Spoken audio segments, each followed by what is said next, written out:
students of class 12th, welcome back to my YouTube channel in English Literature class by Mamta Parwana. Today I will tell you summary of chapter number 5, Indigo, from class 12th book Flamingo. Louis Fischer is the writer of this chapter. Louis Fischer ने British army में as a volunteer service की. उसके बाद उन्होंने as a journalist अपना career बनाया. यहाँ पर देखिए इस चैप्टर का जो नेम है, इस चैप्टर का टाइटल है इंडिगो, जिसका मीनिंग होता है नील. यहाँ पर इस चैप्टर को स्टार्ट करने से पहले थोड़ा सा हमें चंपारण मूवमेंट को जानना बहुत जरूरी है, क्योंकि ये जो पूरा चैप्टर है चंपारण सत्याग्रह पर ही आधारित है. चंपारण सत्याग्रह जो कि 1917 में हुआ और गांधी जी ने चंपारण के किसानों को अन्याय से मुक्ति दिलाई. तो थोड़ा सा चंपारण सत्याग्रह के विषय में हम जान लेते हैं. ये आपको याद रखना है, चंपारण मूवमेंट जो कि 1917 में हुआ था. तो यहाँ पर चंपारण डिस्ट्रिक्ट जो कि बिहार में है, चंपारण के किसानों के साथ अन्याय हो रहा था. ब्रिटिश लैंडलॉर्ड चंपारण के किसानों के साथ बहुत ही अन्याय कर रहे थे, जिससे जो चंपारण के जो किसान थे वो और ज्यादा गरीब होते चले जा रहे थे. तो क्या था ये जो अरेंजमेंट जो बहुत ही सालों से चला आ रहा था. यहाँ पर चंपारण के किसानों को अपनी 1 बीघा जमीन पर, 1 बीघा जमीन होती थी 20 कट्ठे, 20 कट्ठे में से 3 कट्ठे पर नील की खेती करनी अनिवार्य होती थी, कंपलसरी होती थी. और उनको जो नील की खेती, जो जमीन पर जो नील की खेती as a rent British landlord को, ब्रिटिश जमींदारों को सरेंडर करनी होती थी एज ए रेंट. तो यहाँ पर उनको लागत भी नहीं मिलती थी. तो जो किसान थे, चंपारण के जो किसान थे, वो और ज्यादा गरीब होते चले जा रहे थे. तो चंपारण के किसानों के साथ बहुत ही अन्याय हो रहा था. तो इस शिकायत को लेकर राजकुमार शुक्ला गांधी जी से मिलता है. तो यही चंपारण मूवमेंट डिटेल में इस चैप्टर में दिया गया है.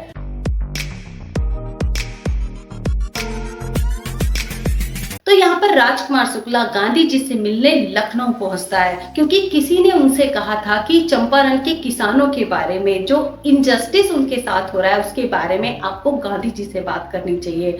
गांधी जी उस समय 1916 में लखनऊ में इंडियन नेशनल कांग्रेस के एनुअल कन्वेंशन में थे, सालाना मीटिंग में थे. तो यहाँ पर राजकुमार शुक्ला जो कि गांधी जी से मिलने के लिए पहुंचता है और उनसे काफी विनती करता है कि प्लीज एक डेट फिक्स कर लीजिए कि आप मेरे साथ चंपारण चलिए, कि वहां पर किसानों के साथ अन्याय हो रहा है. तो यहाँ पर काफी विनती करने के बाद गांधी जी उसकी बात मानते हैं. तो राजकुमार शुक्ला जहां भी गांधी जी जाते हैं हर जगह उनका पीछा करता है. जिस भी मीटिंग में जाते हैं, अपने आश्रम में जाते हैं, राजकुमार शुक्ला हर जगह उनका पीछा करता है. तो काफी रिक्वेस्ट करने के बाद गांधी जी उसको बोलते हैं कि कलकत्ता में इस डेट को मैं वहां पर हूँगा और तुम मुझे वहीं से ही बिहार के लिए ले चलना, वहीं से ही चंपारण के लिए ले चलना. तो यहाँ पर जब काफी दिन बीत गए, काफी महीने बीत गए, तो गांधी जी की जो मीटिंग थी जो कलकत्ता में थी, यहाँ पर राजकुमार शुक्ला पहले से ही पहुंच जाता है और गांधी जी के फ्री होने का इंतजार करता है. राजकुमार शुक्ला और गांधी जी दोनों ट्रेन पकड़ते हैं पटना बिहार के लिए. यहाँ पर राजकुमार शुक्ला गांधी जी को राजेंद्र प्रसाद के घर लेके जाता है. लॉयर राजेंद्र प्रसाद के घर लेके जाता है, जो कि बाद में इंडिया की फर्स्ट प्रेसिडेंट बने थे. अब राजेंद्र प्रसाद उस टाइम पर घर पर नहीं थे और शुक्ला और गांधी जी के साथ, क्योंकि जो गांधी जी थे वो एक पुअर पीजेंट के साथ आए थे, एक गरीब किसान के साथ आए थे, तो काफी भेदभावपूर्ण व्यवहार उनके साथ होता है. गांधी जी को जमीन पर बिठाया जाता है और उन्हें कुएं में से पानी भी नहीं निकालने दिया जाता. तो एक भेदभाव वाला, एक जाति का जो छुआछूत का जो भेदभाव था वो वहां पर देखने के लिए मिलता है. तो गांधी जी इस बात को नोटिस करते हैं. गांधी जी ने डिसाइड किया कि वो सबसे पहले मुजफ्फरपुर जाएंगे, जो कि चंपारण के रास्ते में था, और वहां जाकर किसानों के बारे में, चंपारण के किसानों के बारे में थोड़ी सी इंफॉर्मेशन कलेक्ट करेंगे कि क्या इनजस्टिस उनके साथ हो रहा है. तो यहाँ पर वो जे.बी. कृपलानी जो कि आर्ट कॉलेज में प्रोफेसर थे, उनको टेलीग्राम करते हैं. जे.बी. कृपलानी अपने स्टूडेंट्स के बड़े ग्रुप के साथ गांधी जी को रात के 12 बजे रेलवे स्टेशन पर लेने के लिए पहुंचते हैं. तो यहाँ पर आके गांधी जी 2 दिन के लिए प्रोफेसर मलकानी के घर पे ठहरते हैं, जो कि गवर्नमेंट स्कूल में टीचर थे। तो यहाँ पर आपको ये ध्यान रखना है, ये दोनों प्रोफेसर अलग-अलग हैं। जेबी कृपलानी जो कि आर्ट कॉलेज में प्रोफेसर थे, और प्रोफेसर मलकानी जो कि गवर्नमेंट स्कूल में थे टीचर। तो यहाँ पर गांधी जी प्रोफेसर मलकानी के घर पर ठहरते हैं। अब मुजफ्फरपुर पहुंचकर गांधी जी वहाँ के लॉयर्स से बात करते हैं। तो लॉयर्स ने उनको काफी इंफॉर्मेशन दी। लॉयर्स बताते हैं कि किसानों के साथ बहुत ही बड़ा अन्याय हो रहा है, कोर्ट में उनका केस चल रहा है और किसानों को, वकीलों को बहुत बड़ी फीस पे करनी होती है अपना केस लड़ने के लिए। तो यहाँ पर गांधी जी बहुत ज्यादा रिब्यूक करते हैं सारे लॉयर्स को और डांटते हैं कि जो किसान हैं वो तो वैसे ही डरे हुए हैं, वैसे ही उनको क्रस्ट किया जा रहा है, उनको दबाया जा रहा है, और ऊपर से तुम लोग उनसे इतनी ज्यादा फीस ले रहे हो उनका केस लड़ने के लिए।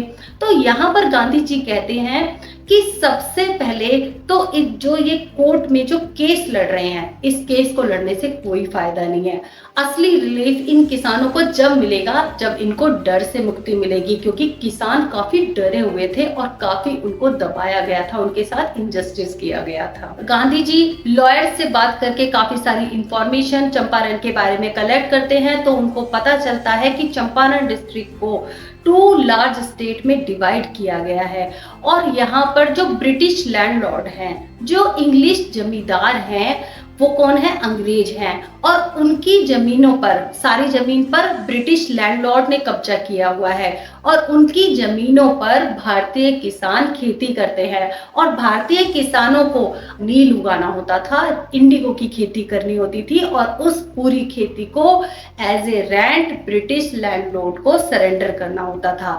अब यहाँ पर देखिए, जो ब्रिटिश लैंडलॉर्ड थे, जो जमींदार थे, उनको पता चल जाता है कि जर्मनी में सिंथेटिक इंडिगो डेवलप किया जा रहा है और कुछ दिनों बाद नील की खेती खत्म हो जाएगी। तो यहाँ पर वो किसानों के साथ एक ट्रिक खेलते हैं। वो उनसे कहते हैं कि वो अगर नील की खेती से छुटकारा पाना चाहते हैं तो वो हमें कंपनसेशन दे दे। अब किसान जो कि पहले से ही गरीब थे, पहले से ही उनको पूरी की पूरी नील की खेती सरेंडर करनी होती थी, और उनको अंग्रेज लागत भी नहीं देते थे, पहले से ही वो गरीब हुए जा रहे थे। अब उनसे जो खेती नील की जा रही थी, अगर किसान उससे मुक्ति पाना चाहते हैं तो यहाँ पर ब्रिटिश लैंडलॉर्ड हट जाने की डिमांड कर रहे थे, कंपनसेशन उनसे मांग रहे थे। अब कुछ किसानों ने अपनी जमीनें मुक्त कराने के लिए मर्जी से साइन कर दिए, और कुछ किसानों से फोर्सफुली साइन करा दिए गए।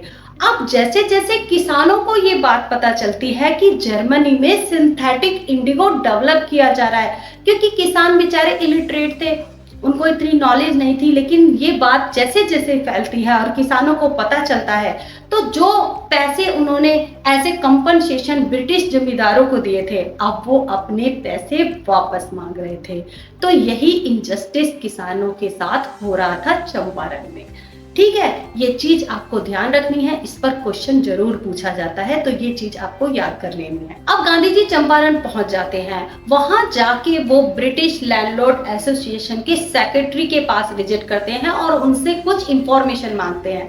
तो वो सेक्रेटरी गांधी जी को इंफॉर्मेशन देने से मना कर देता है। वो कहता है कि आप एक आउटसाइडर हैं, आप बाहर के हैं, तो यहाँ के काम में दखल ना दें।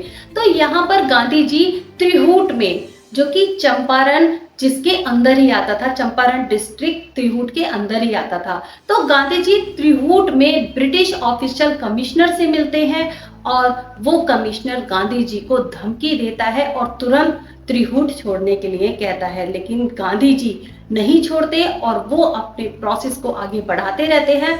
तो उसके बाद वो मोतिहारी पहुंचते हैं। मोतिहारी जो कि चंपारण की राजधानी थी, चंपारण की कैपिटल थी। गांधी जी जैसे ही मोतिहारी पहुंचते हैं तो सारे लॉयर्स उनके साथ हो जाते हैं और एक बड़ी भीड़ रेलवे स्टेशन पर गांधी जी का स्वागत करती है। तो एक घर में वो जाते हैं और उसी को ही एज ए हेडक्वार्टर यूज करते हैं और सारी इंफॉर्मेशन कलेक्ट करते हैं। तो तभी उनको पता चलता है कि पास के एक गांव में एक किसान को बहुत ही बुरी तरह सताया जा रहा है। गांधी जी एलिफेंट पे बैठ के उसको देखने के लिए निकल पड़ते हैं। तो वो थोड़ी ही दूर गए थे तो तभी पुलिस के मैसेंजर ने उनको रास्ते में ही रोक लिया और उनको अपनी कैरेज में बिठा के, गांधी जी को अपनी कैरेज में बिठा के वो घर छोड़ के गया। कि मैसेंजर ने गांधी जी को एक नोटिस दिया कि वो तुरंत चंपारण छोड़ दे। तो यहाँ पर गांधी जी ने उस नोटिस पर तुरंत ही लिख दिया कि वो इस ऑर्डर को डिसओबे करते हैं, वो इस ऑर्डर को नहीं मानते।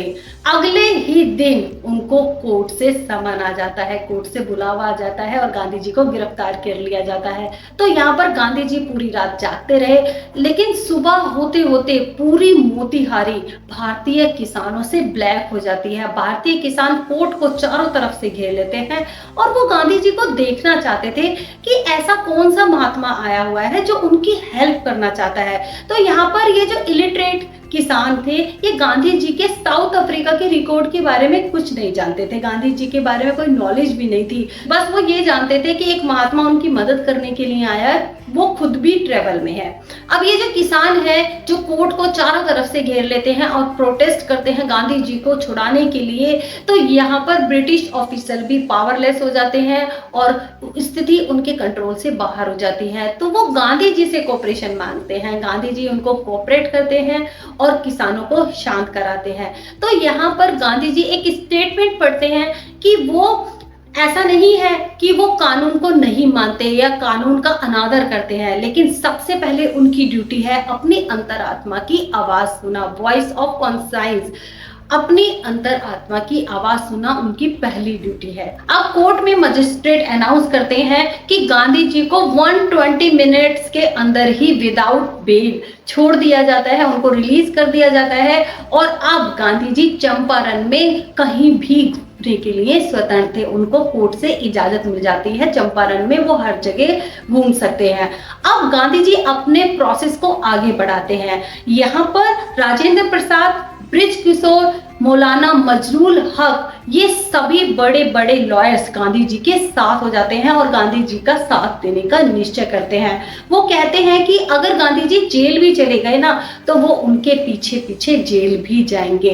तो यहाँ पर गांधी जी अपने प्रोसेस को आगे बढ़ाते हैं और इन्वेस्टिगेशन करते हैं। चारों तरफ इन्वेस्टिगेटर भेजे जाते हैं, डॉक्यूमेंट्स कलेक्ट किए जाते हैं, सारे एविडेंस निकाले जाते हैं किसानों के लिए और 10,000 किसानों से रिटन स्टेटमेंट ली जाती है।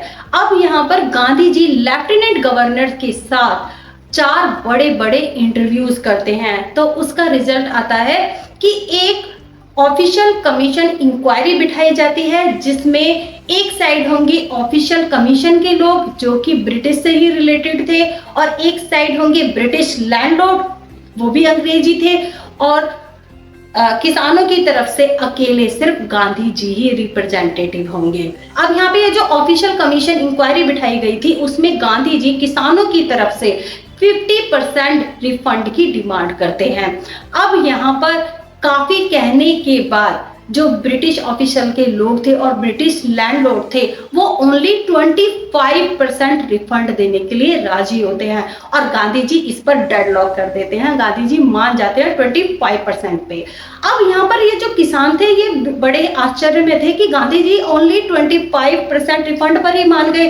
अब वो बाद में कहते हैं कि जो पैसे थे वो इतने मायने नहीं रखते, ब्रिटिश लैंडलॉर्ड का झुकना, गांधी जी के सामने झुकना, किसानों के सामने झुकना ज्यादा मायने करता है।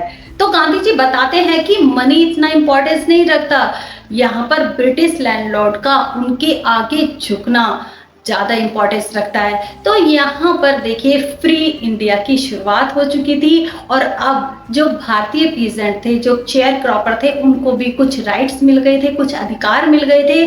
खेती से भी, जो इंडिगो की खेती उनको करनी होती थी उससे भी उनको मुक्ति मिल गई थी, छुटकारा मिल गया था और कुछ दिनों में चंपारण से इंडिगो की खेती गायब हो गई थी क्योंकि सिंथेटिक इंडिगो बन चुका था और कुछ दिनों में ब्रिटिश लैंडलॉर्ड भी वहां से चले गए थे।